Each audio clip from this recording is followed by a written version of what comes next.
비상계엄을 선포합니다. 적어도 100년간 교과서들에서 남을 일이에요, 이거. 자기 계획을 따를 만한 사람들도 잘 모집을 하신 것 같고, 그럼에도 불구하고 안 됐잖아요. 동남아나 아니면 남미 아니면 중동에서 이 정도로 준비하면 되거든요. 이 정도로 준비가 안 된 이유가 하나의 이제 연구 질문으로 남을 거고, 교과서들에 남을 사건이에요, 이거는. 진심으로.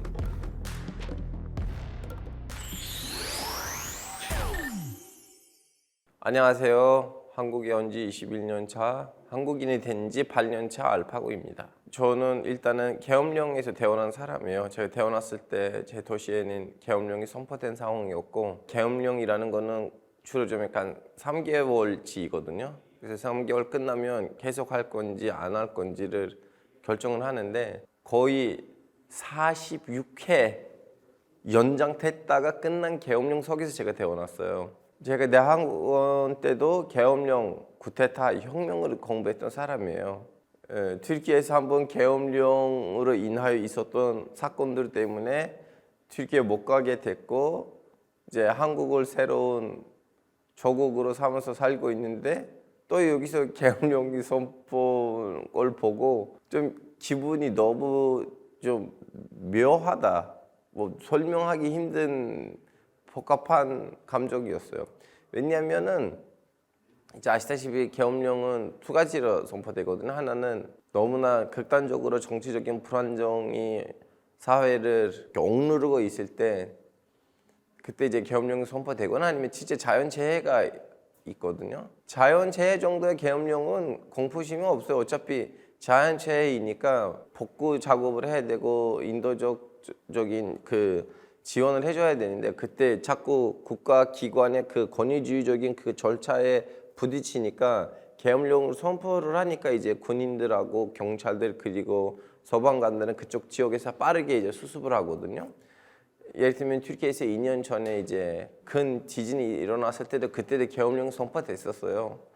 근데 그런 계엄령들은 나쁜 거는 전혀 아니거든요. 근데 정치적으로 너무 불안정을 했을 때 거의 경제가 박살나고治安이 완전히 무너지고, 그때는 어쩔 수 없이 이제 더 이상 시민 자원에서 나라 관리가 안 되니까 계엄령을 선포하면서 이제 살짝 군의 힘을 빌리면서 정치를 해야겠다고 싶을 때는 이제 계엄령 선포되는데, 아무리 봐도 그때는 한국이 그러한 느낌이 아닌데도 그런 선포가 됐는데, 이러한 애매모호함 속에서 이 나라가 어떻게 빠져나갈 수 있을까라는 고민, 시대가 많이 바뀌었고, 한국에서 지금 그 계엄령이니 군인이니 쿠데타니 아니면 혁명이니 아무것도 모르는 세대들이 지금 나온 상황인데, 잘 이겨내고 좀 국가 제도하고 사회가 복구가 될 수 있을까, 이런 고민들이 있었죠. 그게 설명하자면 튀르키예에서 1980년 쿠데타가 있었거든요.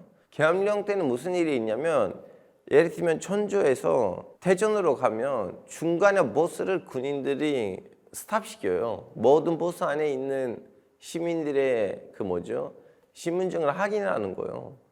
아무리 그 본인이 뽑는 시장이 있더라도 위에 있는 계엄령 도지사이라는 데가 있어요. 계엄령 도지사로부터 다 확인을 받아야 되고, 언론사들은 다 이제 확인을 받아야 돼. 나 이런 보도 해도 돼, 저런 보도 해도 돼. 그러다 보니까 웬만큼 언론사에서는 군부대로부터 파견되는 장교들이 있어요. 일단 계엄령 속에서 사는 거는 그렇게 편한 일이 아니에요. 일단 사람이 너무 불편해요. 모든 행동이 다 군인으로부터 이제 감시를 받아야 되거든요. 너무나 좀 약간治安 문제가 있으면 이해를 하겠는데, 튀르키예에서는 그治安 문제는 일부 지역에 있었지만 모든 쿠르드 지역을 포괄하게 하다 보니까 아무런 불만이 없는 시민도 그 계엄을 당하다 보니까 국가에다가 불만하게 돼요. 원래 아무런 문제도 없었는데. 그리고 너무 아이러니한 거 뭐냐면, 에르도안이 당선되는 이유는 공약들 중에 하나는 계엄령 해제였어요.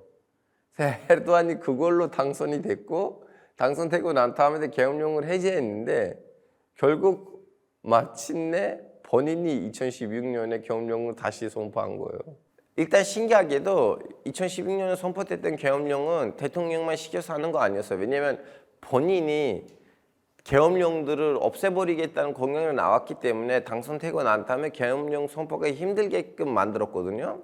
그래서 본인이 혼자서 선포할 수가 없었어요. 그때 국회의원들이 선포를 시킨 거예요. 안타깝게도. 예, 한국은 이제 3분의 2이잖아요. 튀르키예는 5분의 3이에요. 한국보다 조금 더 쉬워요.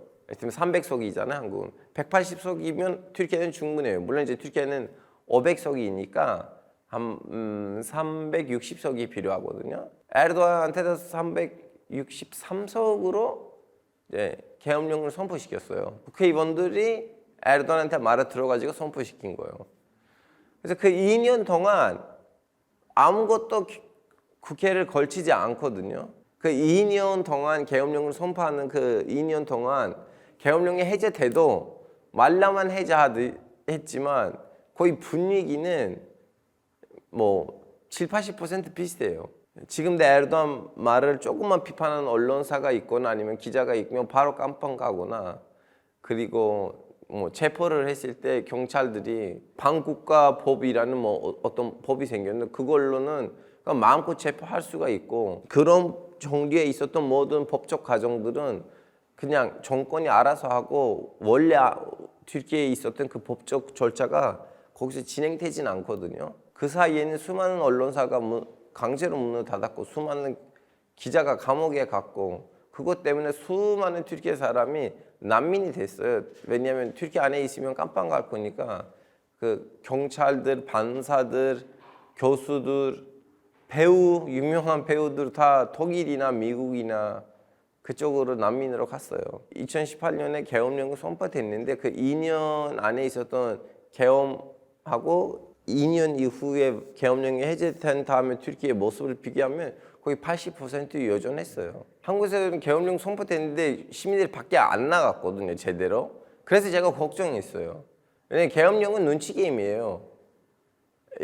누구의 눈치가 더 세냐의 문제인데, 저는 그걸 보고 와, 지금 계엄령은 선포됐는데 빨리 시민들이 밖에 나가서 나 계엄령을 싫어, 나 계엄령 반대한다, 보수 진보를 떠나서 좌우 떠나서 나는 계엄령 자체를 싫다는 말을 시민이 제대로 전달하지 않으면 계엄령이 이렇게 갈 것 같은데, 국회의원들이 단순히 시민 여러분 국회로 오세요, 우리는 이제 계엄령을 해제하겠다 국회를 통해서 이렇게 했는데 너무 순진한 거 아닌가라는 생각을 했어요. 왜냐하면 그거 국민이 제대로 압도적인 비율로 우리는 계엄령 싫다는 모습을 보여줘야 되거든요. 그래서 그 메시지는 어떤 정당의 메시지보다는 국민 전체의 메시지로 보장이 돼야 되는데, 한국의 경우는 전날 제가 사실 걱정하긴 했어요. 계엄령 계속 되는 거 아닌가라는 식으로. 튀르키예 때는 상황이 달랐어요. 튀르키예는 일단은 일부 군인들이 어떤 게임에 당한 거예요. 제가 그런 군인들이랑 만났는데 연락이 왔어요, 위에서. 우리 지금 군사작전한다. 니네들이 빨리 그 거리로 가라, 다리로 가라, 아니면 광장으로 와라. 그래서 그 말을 들었던, 그 지시를 들었던 젊은 군인들이 일정된 장소들을 간 거예요. 왜냐면 위에서는 뭐 무슨 군사작전이 있다고 하니까. 그때도 아시다시피 IS가 한참 튀르키예에서 이제 자살 폭탄들을 했던 시절이었거든요. 근데 갑자기 에르도안 대통령이 야, 봐봐, 군인들이 쿠데타하고 있어. 시민 여러분 일어나고 이 뭐라고 해야 되나, 그 쿠데타를 막아라. 그래서 시민들도 군인들 밖에 나가면 또 쿠데타 하려고 한 거 아니야 해서 밖에 나와가지고 그 군인들을 이제 집단 폭행을 해가지고 때로는 머리를 자르고 잠수시키고 때로는 그런 식으로 수많은 군인이 그때 죽었어요. 그러다가 에르도안이 봐봐요 여러분, 내가 민주주의를 지키려고 여기 있는 건데 도와주세요, 우리 민주주의를 지키자. 그러다가 계엄령이 선포된 거예요. 지금 우리가 알게 됐는데 그 군인들은 그때 쿠데타 하려고 밖에 나갔던 거 아니었고 위에서 지시가 내려왔다는 거예요. 무슨 훈련한다, 무슨 연습한다, 무슨 구사 작전한다, 밖에 나가라고. 그 이전에 계엄령을 선포해도 국민이 불만하지 않게끔 나라를 한 번 좀 잠시더라도 혼란에 빠지게 만들었어요.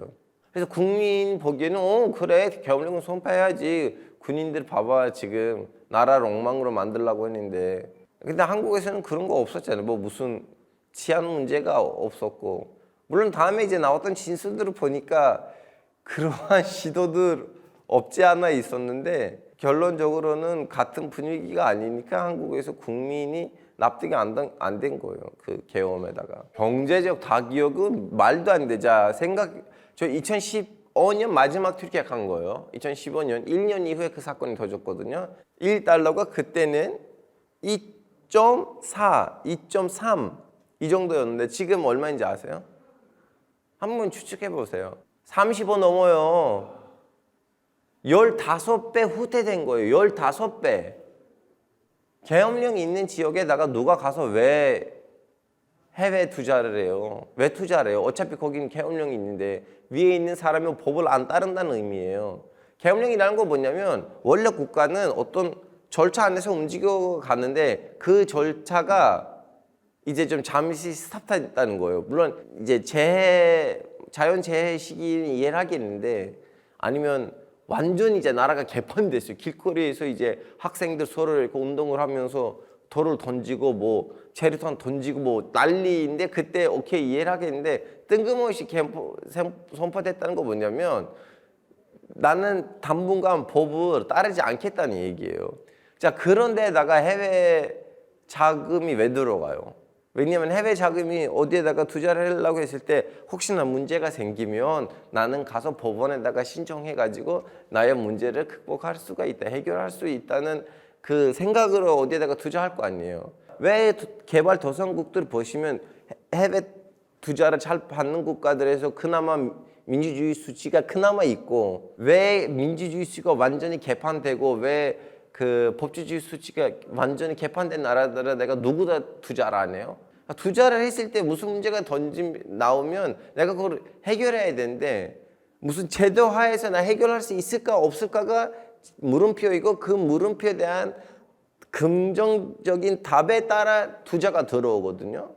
그걸 보니까 수많은 외국 회사들이 튀르키예로 떠났고, 외국 회사뿐만 아니고 튀르키예 자국 회사들도 튀르키예로 떠났어요. 같은 튀르키예 사람인데, 야, 이대로 내일 모레 갑자기 대통령이 와서 야, 너네 회사 압수, 그냥 인수, 그럼 어쩌라고? 할 수가 없잖아요. 계엄령 상황인데.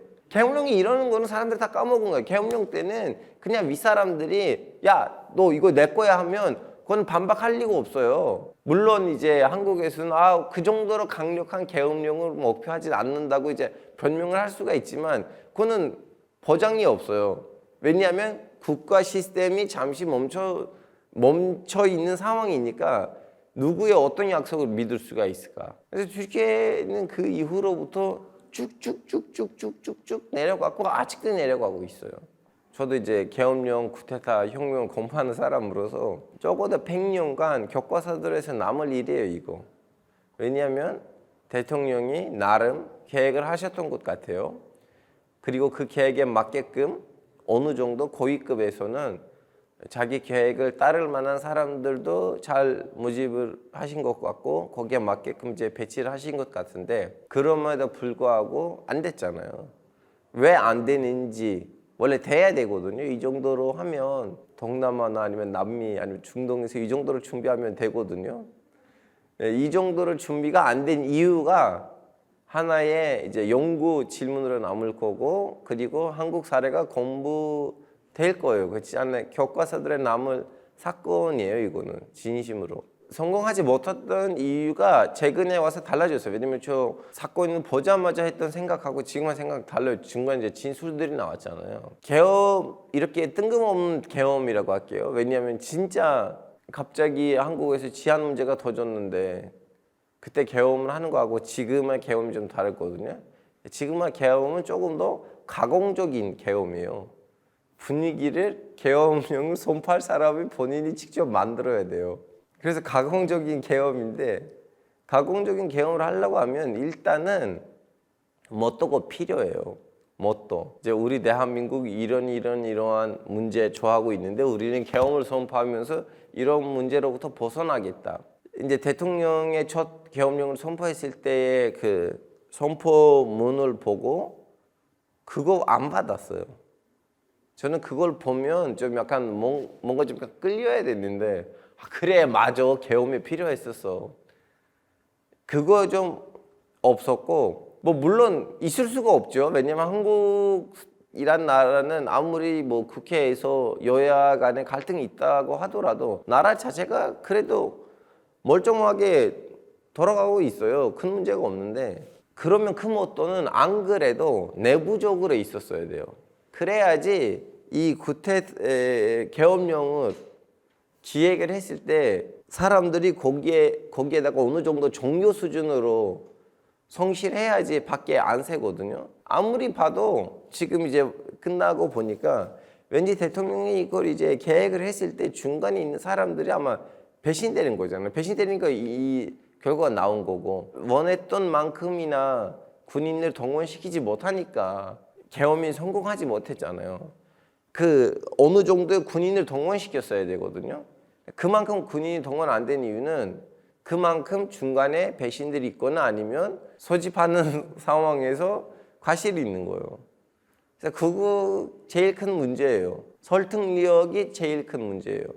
모집된 사람이 일단은 설득돼야 되고, 설득되고 난 다음에 끝까지 거기에 이제 성실하게 가야 되는데, 그거는 안 돼서 아마 근본적인 문제는 거기에 있는 거 아닌가. 한국인들의 민주주의 수치도 오케이이긴 한데, 진짜 군대에서 핵심적인 임무를 충분히 포섭해가지고 그 군인들도, 그 고위급 군인들도 그 일정된 기간 안에서 충분히 자기 밑에 있는 군인들을 충분히 동원시킬 수 있는 설득력이 있었다면 계엄령 선포됐을 텐데, 이미 기획 단계에서 실패된 것 같아요. 기획을 했는데 누가 중간에 와서 왠지 여기 계엄령 선포할 것 같은데 라는, 그거 빠져나오는 순간부터는 이미 실패된 거예요. 거기서부터.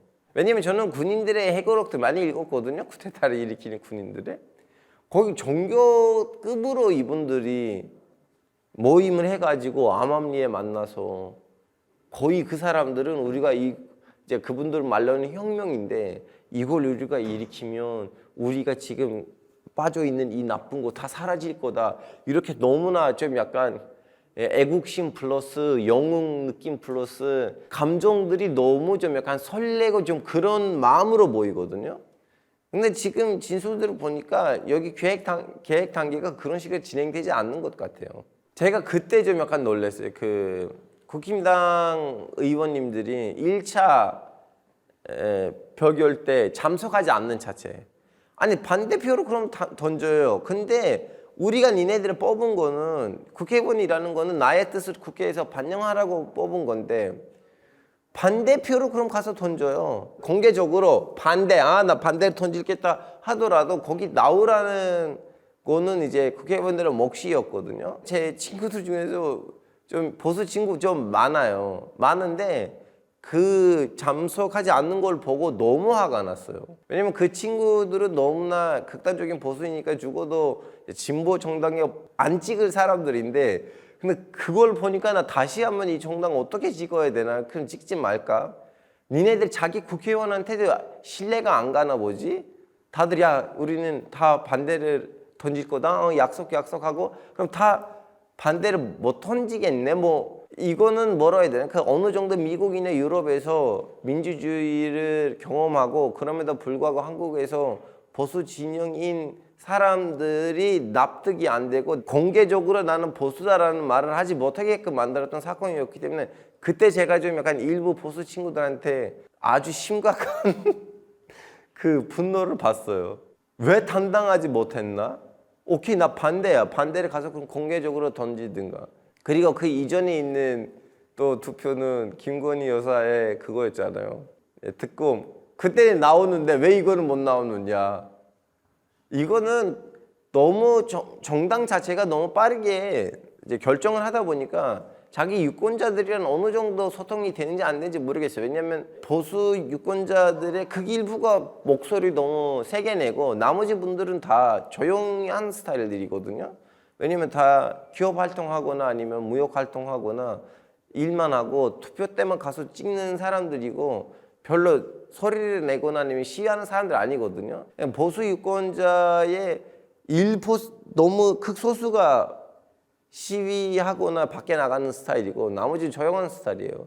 근데 이제 정당이라는 거는 자기 유권자 전체를 좀 약간 생각하고 거기에다가 맞게끔 움직여야 되는데 사건이 너무 빠르게 터지다 보니까 소리를 많이 내는 그 일부 세력으로만 눈치를 채가지고 그렇게 움직이니까 거기에 대한 후폭풍이 있지 않을 뭐 좀 걱정이 되긴 돼요. 인상 깊었던 거 거기 이제 기부 활동하는 분들 그런 아저씨 봤어요. 그 물병 그 유리로 된 물병 안에다가 따뜻한 물을 그 뜨거운 물을 넣고 사람들한테 나눠주는 아저씨를 봤어요. 핫팩 사주는 것도 돈이 없으니까 물병들 안에다가 따뜻한 물을 넣고 나눠주는 아저씨 봤어요. 그거 너무 인상 깊었어요. 사실 저는 그 아저씨를 보고 한국에 미래가 있다고 보거든요. 이분이 나도 뭘 해주고 싶은 거예요. 근데 해줄 거 없잖아요. 경제적으로 안 좋으니까 이분이. 버려진 물병들을 찾아가지고 그 안에다가 따뜻한 뜨거운 물을 넣어서 나눠줘요. 와, 나 그거 보고 너무 좀 약간 감동을 먹었었거든요. 그리고 저 역시 그 따뜻한 물병을 갖고 있었고 저는 시하러 간 거 아니고 자령하러 갔었습니다. 아직도 국민 마지막에 이제 여론조사를 봤는데 15%인가 계엄령 선포를 지지를 하더라고요. 그래서 그 15%는 충분하다고 생각을 하는 거예요. 그거는 웬만한큼 내전의 출발점이 그거거든요. 제가 뭘 해도 나를 지지할 15%가 있으면 그러면 상대방에 있는 한 20%를 조지면 나머지 50%는 쫄아서 아무 말 안 하니까 나의 정권이 유지될 거다. 이거는 그 나라에다가 좋은 일인가?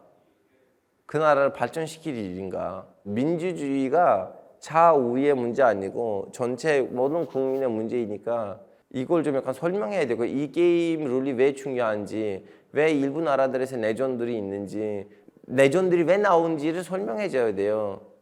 내전이라는 거는 규칙이 없으면 그러면 내가 이기겠다고 하면 힘의 논리로 이제 승자를 선택을 하는 거 아니에요. 규칙이 질서 밖에 나가는 순간부터는 내전이 나올 가능성이 너무 크다는 거를 사람들 느끼지 못하는 건가? 아니면 내가 승자가 아니라면 다들 같이 죽자고 하는 이 이기적인 마인드가 얼마나 좋은 마인드일까? 이거 좀 약간 아직 설명이 제대로 안 된 것 같아요. 이번 사태가 끝났지만 이번 사태를 제공할 만한 요인들이 끝나지는 않아서 걱정이 돼요. 근데 지금은 사람들이 이번 사태에다가만 집중을 하고 있거든요.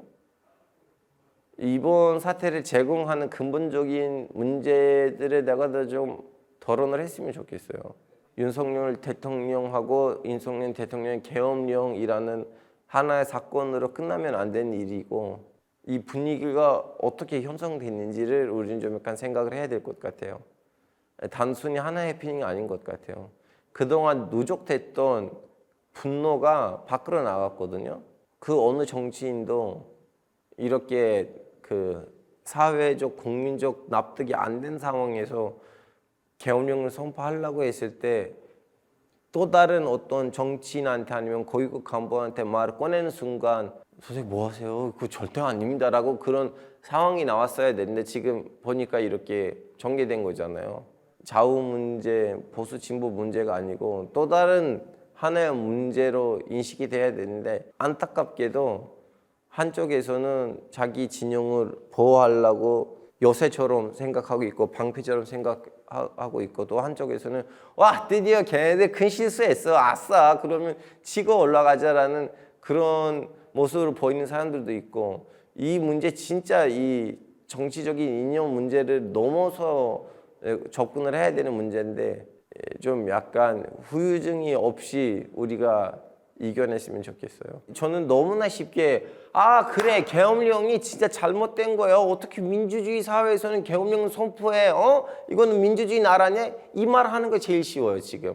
그리고 제일 분위기가 맞아요. 왜냐하면 국민의 지금 15%는 이 계엄령으로 반대하고 있고 왜 이런 나라에서 계엄령이 있는지를 따지고 있고 분노를 하고 있거든. 저도 여기에다가 너무나 쉽게 잠석을 할 수가 있어요. 그래 왜 우리나라에다가 계엄령을 선포해서 지금 이 나라냐? 이 말 하는 거 제일 쉬워요. 저는 여기서 제일 걱정된 거 뭐냐면 계엄령을 옹호하는 17%는 왜 옹호하고 있는지 단순히 진영 문제인지 아니면 민주주의가 제대로 그 선택이 안 된 건지. 왜냐하면 자 보세요.